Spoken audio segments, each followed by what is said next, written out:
Hello everyone and welcome back to another WARNO deck deep dive, and today we're gonna go into one of my naughty ones, as this one is for all of you air lovers out there, as at the moment 11th ACAF in my eyes has the best air spam out there. So yeah, let's jump right in here into a bit of a naughty deck list this time around. And we start on the logistics tab where we have 3 Iltis leaders together with 4 tank leaders. That brings us up to 7. And then we have 2 logistics here, pretty standard. You could change out the Chinook for the UH, but the Chinook is a lot more efficient cost-wise, so that's why we take the Chinook here. And then have the Unimog as a unit that spreads out the supply quite often. Then also supply-wise, yeah, it's the same supply-wise, so you could go for the UH as you get the resale as well. Yeah, having a supply helicopter though is pretty helpful in this deck. Infantry tab, you obviously want the Marder, 1A3 here, with a Marder Milan, the Panzer Grenadier here, to get some IFVs into this deck that are a bit cheaper and a bit more affordable, as you outside of that only get the Recon Bradleys, which are pretty pricey. So getting some extra cheaper autocannons is quite good. Milan 2s here, so you have a long-range ATGM. And then currently Mech Rifle Dragons, Engineered Dragons, and Engineered Dragons.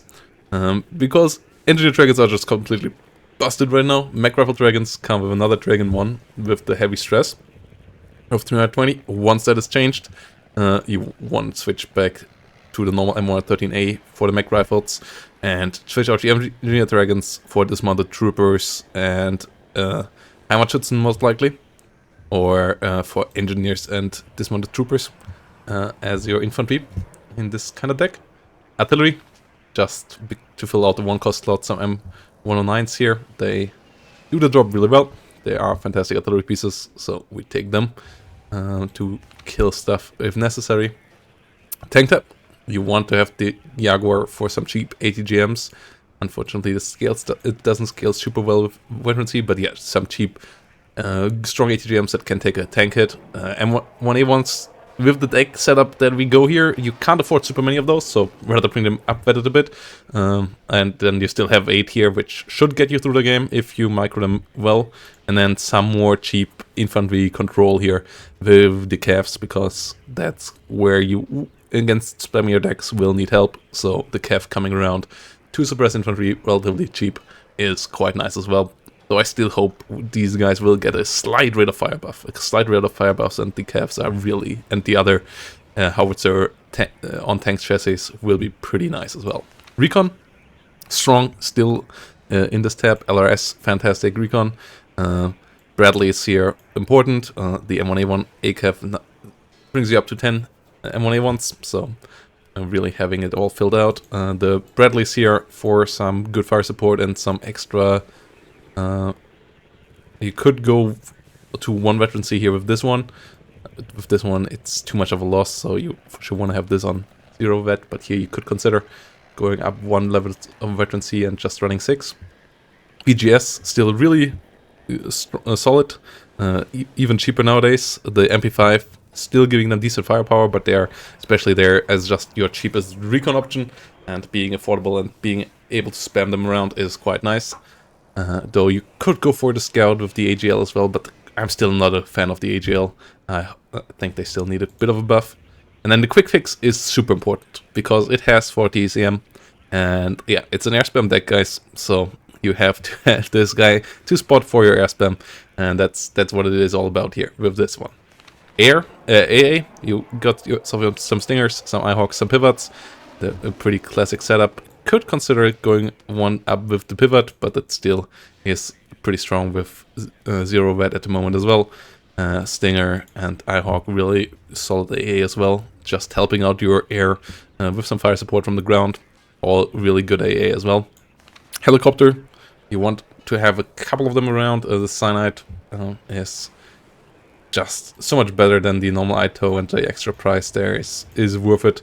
The TOW 2 being able to kill real tanks, whilst the ITO is only really helpful against IFVs, is a big difference. So yeah, Cyanide here twice, and then a Cobra. You could consider a second Rocket Cobra instead of 2 cards of Cyanide to just be able to fight infantry once more, even better. But this is the setup that I had the most success with. And then when it comes to the air tab, you want to be naughty. You want to have some seed, you want to have some LGBs, and then you want to have for sure the AT rocket, A10, and then it is either the rocket or the cluster F-16 as the other thing. The HE A10 not so great, but yeah, the rocket here is a bit cheaper, that's why I go with this one, and it can burp and it can hit a couple more targets. In the tournament, if the enemy is heavily tank, you might want to go for the cluster here, but with the A10 you already have anti-tank. And yeah, you have great air dominance with this setup.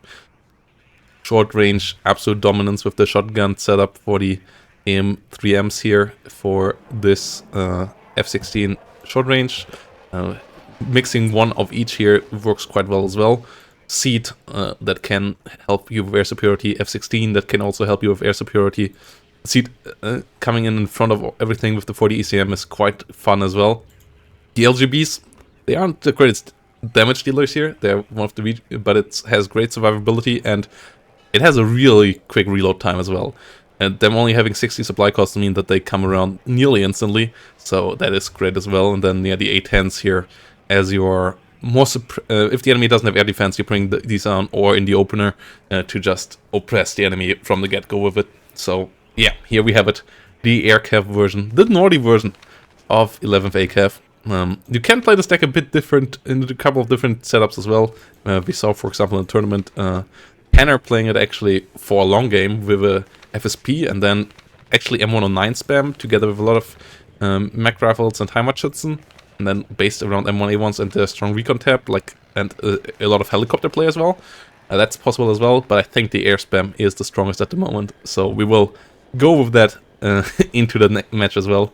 And yeah, sorry for everybody who has to play against this, but being a bit naughty sometimes is part of the game, right? And I enjoy a good air spam from time to time, so I thought, why not do it here for 11th when it is currently really the meta, when 11th comes around for another deck deep dive. So yeah, hope you enjoyed this video. Hope you have some fun with this deck, and you don't get too much rage against you. And yeah, hope to see you in the next one, guys. Bye bye, and have a great day.